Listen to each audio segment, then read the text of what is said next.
AJ is one of the top players in the country, and he's ready to be a pro right now.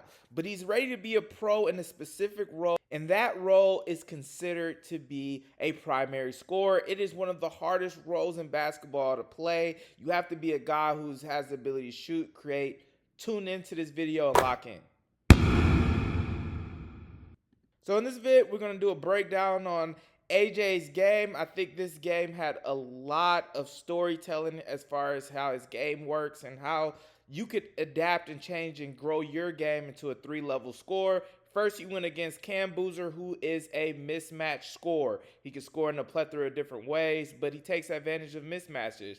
But I see AJ more in the light of a Paul George, a 3-level scorer. He's an elite shooter. He's a guy who could score in 3 different ways, but his main things is obviously shooting and then having the ability to finish. You got to be able to do both of those things to be considered an elite scorer if you're not a mismatch player. Another thing he's able to do is put in detailed work. We'll go over some of his workouts that he does, and maybe you can learn from it. Now, let's look at the game that was one of the best shot-making games that I've seen in a while from a high schooler. First, when we're looking at his game, we have to start off with the jump shooting. This jump shooting setups everything else, and he has really good mechanics. Look at his feet. They're super balanced, and then he's going to go straight up into a shot. He understands his set point, and he already has really great detailed mechanics at a young age, which allows him to make tough shots at times. But this next play right here really excites me. He's about to attack the paint. He can see the coach here telling everyone to help. AJ recognizes the help man in the right side and on the left side here, and that allows him to know how exactly he needs to attack the situation. This is called spatial recognition. Then he decides to attack. He gets to a spot, uses the bump, notices he's taller, and just goes right over the top. That is really creating your own shot in a simplified way and really just attacking the opponent's weaknesses. And that's something you see already from him at a young age, which is really hard for young scorers to really think the game, especially guys as talented as him.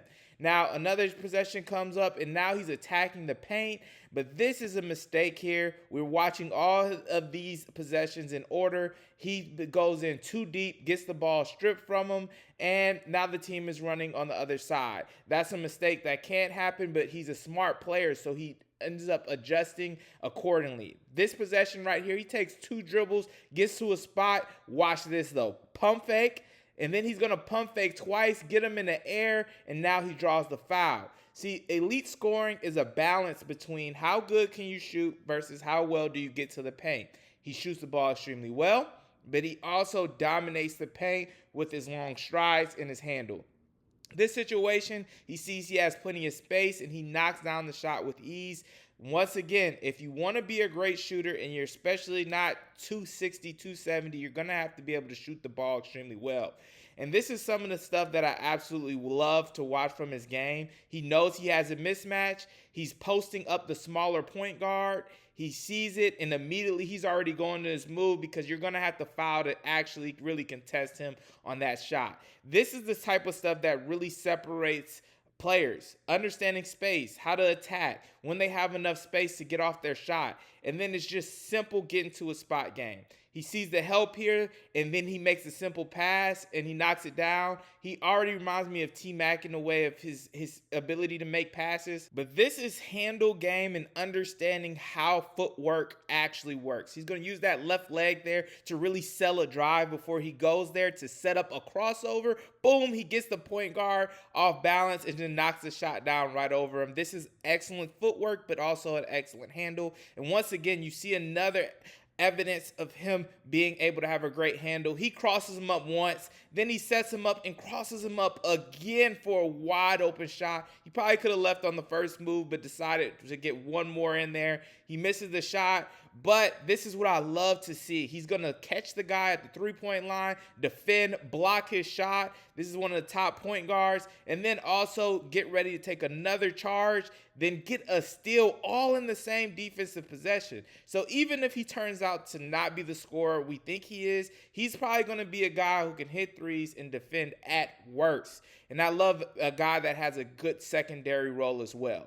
Once again, he's in attack mode. He's trying to get downhill. He sets him up with that left leg again, crosses him, gets to the paint, and finishes with a floater. His game is not overly dependent on his athleticism. And I absolutely love that. And that balance between shot making and getting to the basket is the true balance of really great scores. I'm not saying that you have to be the best shooter or the best driver, but you have to be able to be a threat on both ways so that you can get to your spots effectively and keep the defense off balance. I think sometimes people forget, though, he's still really young and he's still really developing. And this play right here, he probably shouldn't have drove it into the help side. He's over dribbling here. The defense got too much time to set up, and they're waiting on him, so they steal it from him. But something that I absolutely enjoy about his game is that he can make mistakes like this, but he eventually learns from those mistakes. And that's what you see on this possession. He draws in the same crowd, but instead of taking or trying to dribble through him, he makes a great pass. Guy knocks the shot down. That is how you're supposed to adapt to the game. And I love that he's not being selfish in his plays. He's actually being smart. He pushes the corner guy out the way. He knows he has a size mismatch. And even though he misses this shot, that's a good shot for him. He's going to make that shot again and again, as you see on these highlights here. And he just has the ability to knock it down. He understands space and how to score. Now, this is just a shot where he's hot. He understands he can shoot over him. But this is the stuff that I love seeing from young players. He can defend. He can get out in space. Once again, though, the basketball IQ of moving the guy out the corner so he can get a great post-up situation, and then he just shoots right over the top. Knockdown. Easy money there.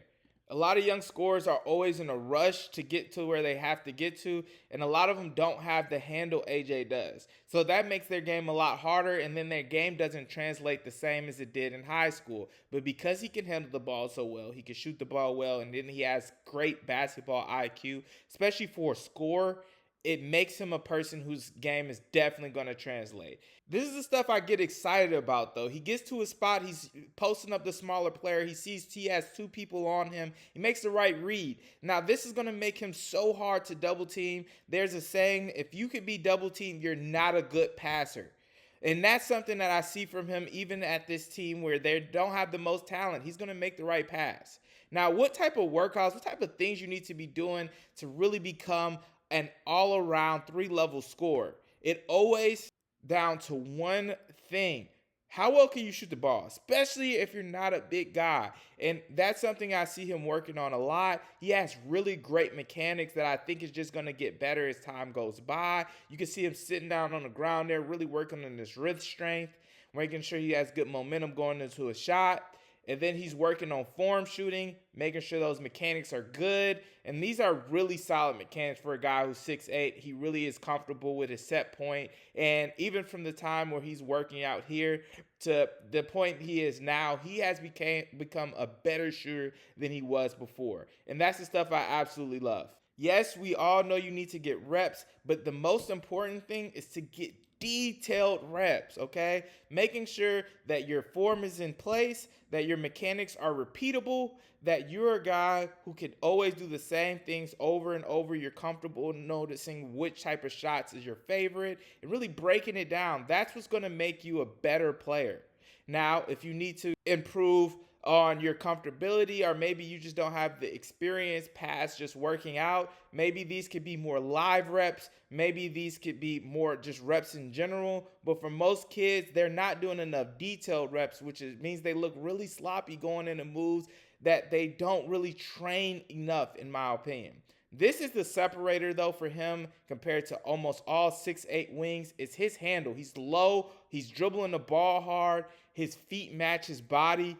These are the type of things you have to be working on if you want to reach the next level as a primary scorer. It's really hard to do so when you watch guys like KD, Paul George, guys that have similar frames to what he has. They have really solid handles for their size. And then they're going to get comfortable enough to get to their spots, and then you just can't stop them.